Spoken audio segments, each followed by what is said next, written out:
I have no memory of the next few days. I was in delirium, and I was never told what I said during my ravings, nor can I express the feelings I was saturated with when at last I regained my mind again. Between my old emotions and any attempt to put them into words, or even to remember them, lies always that insurmountable wall of my change. I can't understand what I must have felt. I cannot express it. I only know that for weeks I was sunk in a misery beyond any misery I had ever imagined before. The only two friends I had on earth were gone to me. I was left alone. And for the first time I began to see before me all these endless years that would be the same, dull, lonely. Yet I recovered.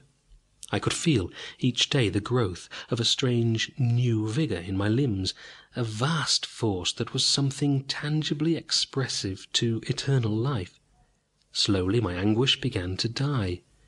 After a week more, I began to understand how my emotions were leaving me, how love and beauty and everything of which poetry was made, how all this was going. I couldn't bear the thought at first. I would look at the golden sunlight and the blue shadow of the wind, and I would say, "God, how beautiful!" and the words would echo meaninglessly in my ears. Or I would remember Alice's face, that face I had once loved so inextinguishably, and I would weep and clutch my forehead and clench my fists, crying, "Oh God, how can I live without her?" Yet there would be a little strange fancy in my head at the same moment saying, "Who is this Alice? You know no such person." And truly I would wonder whether she had ever existed.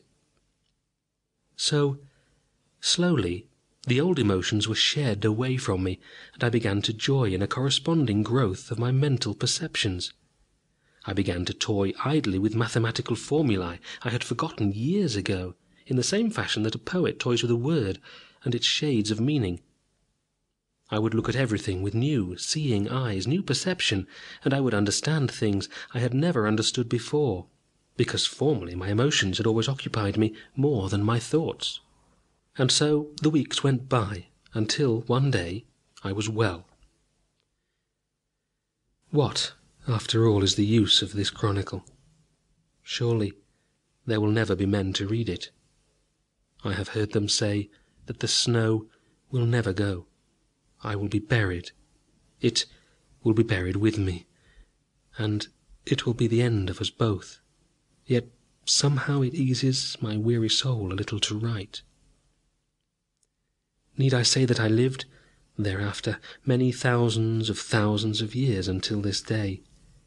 I cannot detail that life. It's a long round of new, fantastic impressions, coming dreamlike one after another, melting into each other. In looking back, as in looking back upon dreams, I seem to recall only a few isolated periods clearly, and it seems that my imagination must have filled in the swift movement between episodes. I think now, of necessity, in terms of centuries and millenniums rather than days and months. The snow blows terribly about my little fire, and I know it will soon gather courage to quench us both. Years passed, at first with a sort of clear wonder. I watched things that took place everywhere in the world. I studied. The other students were much amazed to see me, a man of 30-odd, coming back to college. "But Judas Dennell, you've already got your Ph.D. What more do you want?" So they would all ask me, and I would reply, "I want an M.D. and an F.R.C.S." I didn't tell them that I wanted degrees in law, too, and in biology, and chemistry, in architecture, and engineering, in psychology, and philosophy. Even so, I believe they thought me mad. But poor fools, I would think. They can hardly realize that I have all of eternity before me to study. I went to school for many decades. I would pass from university to university, leisurely gathering all the fruits of every subject I took up, revelling in study as no student revelled ever before. There was no need of hurry in my life, no fear of death too soon. There was a magnificence of vigour in my body, and a magnificence of vision and clarity in my brain. I felt myself a superman. I had only to go on storing up wisdom until the day should come when all knowledge of the world was mine, and then I could command the world. I had no need for hurry. O vast life! How I gloried in my eternity, and how little good it has ever done me, by the irony of God. For several centuries, changing my name and passing from place to place, I continued my studies. I had no consciousness of monotony, for to the intellect monotony cannot exist. It was one of those emotions I had left behind. One day, however, in the year 2132, a great discovery was made by a man called Zarentzov. It had to do with the curvature of space, quite changing the conceptions that we had all followed since Einstein. I had long ago mastered the last detail of Einstein's theory, as had in time the rest of the world.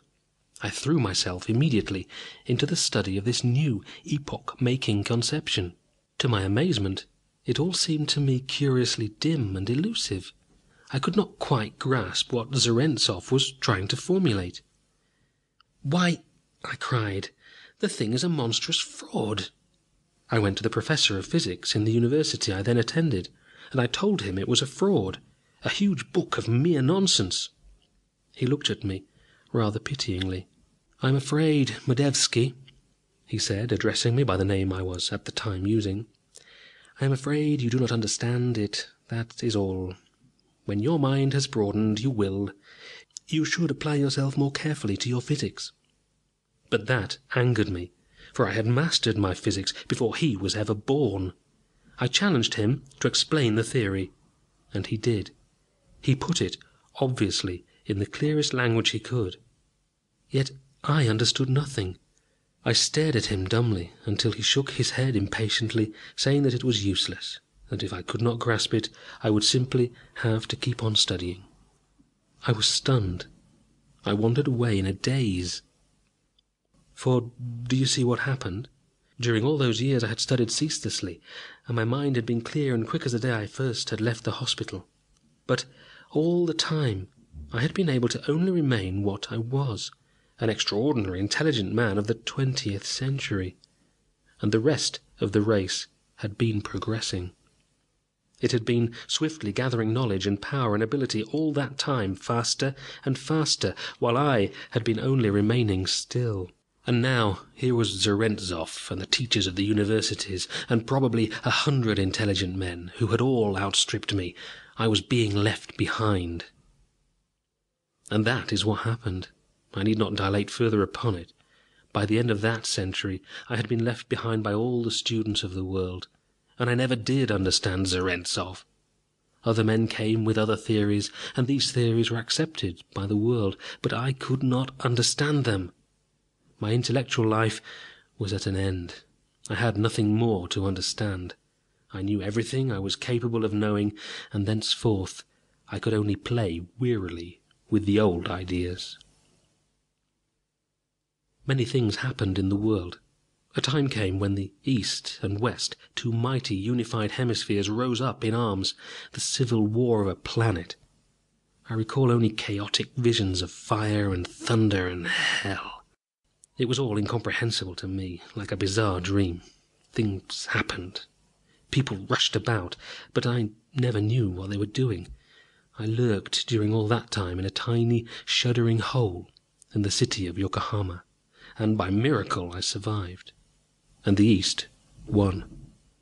But it seems to have mattered little who did win, for all the world had become, in all except its few remaining prejudices, a single race, and nothing was changed when it was all rebuilt again under a single government. I saw the first of the strange creatures who appeared among us in the year 6371, men who were later known to be from the planet Venus. But they were repulsed, for they were savages compared with the Earthmen, although they were about equal to the people of my own century, 1900. Those of them who did not perish of the cold after the intense warmth of their world, and those who were not killed by our hands, those few returned silently home again. And I have always regretted that I had not the courage to go with them. I watched a time when the world reached perfection in mechanics, when men could accomplish